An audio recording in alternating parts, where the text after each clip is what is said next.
নমস্কাৰ সকলোকে স্বাগতম জনাইছো অন্য এক নতুন ভিডিও। তো এইটো ভিডিওত মই কম যে অমৃত বিশ্ব আন্দোলনৰ গছপুলি যোনটো আপুনি মুখ্যমন্ত্ৰী মহিলা উদ্যমিতা অভিযানৰ ফৰ্মখনত লগাব, তো ফটোৰ সাইজটো কিমান হ'ব লাগিব, তো সেইটোৱে এইটো ভিডিওত কম। আৰু আপোনালোকক দেখুৱাম যে কিমান সাইজৰ ফটো ইয়াত ফিট হ'ব।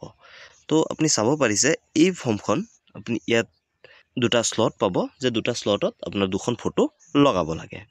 তো এই দুখন ফটোৰ জোখ কিমান হ'ব সেইটোৱে মই এইটো ভিডিওত দেখুৱাম। আৰু ভিডিওটো শেষলৈকে চাব, ভালকৈ চাব, তেতিয়াহে আপুনি বুজি পাব। আৰু মই আপোনাক স্কেলৰ সহায়ত দেখুৱাম যে কিমান সাইজৰ হয়। যদি ভিডিওটো হেল্পফুল লাগে প্লিজ লাইক এটা কৰি দিব, চেনেলত নতুন হ'লে ছাবস্ক্ৰাইব কৰি দিব, আৰু মোষ্ট ইম্পৰ্টেণ্টলি যিটো আপোনাৰ কৰিব লাগে এজন ভাল নাগৰিক হিচাপে শ্বেয়াৰ কৰি দিব, কাৰণ এই বস্তুটোৱে আপোনাৰ বন্ধু বান্ধৱী সকলোকে সহায় কৰিব। তো বলকচোন চাওঁ জোখটো কিমান।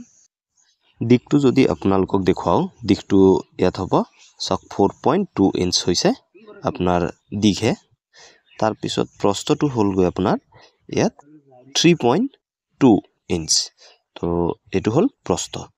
আৰু যদি এনেকৈ কৰ্নাৰ টু কৰ্নাৰ মাৰোঁ তেনেক্ষেত্ৰত আপুনি 5.2 হয়।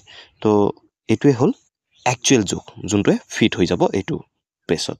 তো এইটোৱে আছিল ফটোৰ জোখ, যে ফটোৰ সাইজটো কিমান হ'ব লাগে। আপুনি এই জোখটো লৈ আপুনি যিকোনো ফটোশ্বপ দোকানত যাব, তাত গৈ আপুনি ক'ব যে এইটো জোখৰ ফটো বনাই দিব লাগে। তো ডেফিনেটলি সিহঁতে ফটো বনাই দিব আপোনালোকক, সেইটো জোখৰে ফটো বনাই দিব, আৰু এইটো ডেফিনেটলি ইয়াত ফিট হৈ যাব।